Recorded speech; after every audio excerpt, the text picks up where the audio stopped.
Bir zamanlar uzak bir ülkede masallarla dolu bir köy vardı. Bu köyde herkes birbirini tanır, mutlu ve huzurlu bir hayat yaşardı. Fakat kimsenin bilmediği bir sır vardı. Bu köyde sihir gerçekti. Bir gün küçük bir kız olan Lili, büyük annesinin evine giderken bir yandan elindeki değneğiyle oynuyordu. Ve bir anda ormanda tuhaf bir şey gördü. Değneğini nereye uzatsa orada bir ışık parlıyordu.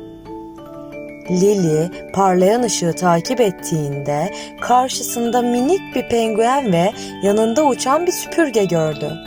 Penguenin tüyleri oldukça parlaktı ve tam önünde rengarenk ışıklar saçarak uçan bir süpürge vardı. Lili şaşkın bir şekilde "Merhaba, senin adın ne?" diye sordu. Penguen gülümseyerek cevap verdi. "Benim adım Piko. Bu süpürge de sihirli.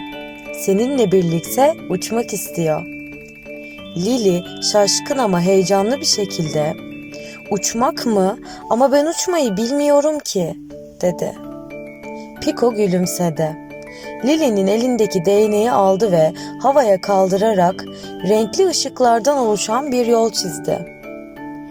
"Hiç merak etme, süpürge seni alacak ve havaya doğru yükseltecek.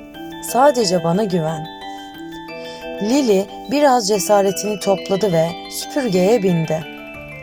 Hızla yükseldiler. Rüzgarın sesi ve kuşların cıvıltısı arasında gökyüzüne doğru süzüldüler. Lili aşağı baktığında yaşadığı köy bir oyuncak kasaba gibi görünüyordu. Her şey çok küçüktü ama bir o kadar da büyülüydü. Piko, Lili'yi yükseklerde bir gezintiye çıkardı. "Görüyor musun? İşte burası sihirli bir orman.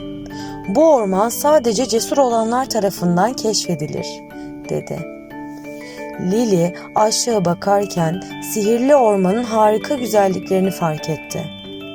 Renkli çiçekler, parlayan ağaçlar ve gökyüzünde dans eden minik ışıklar. Her şey masalsıydı.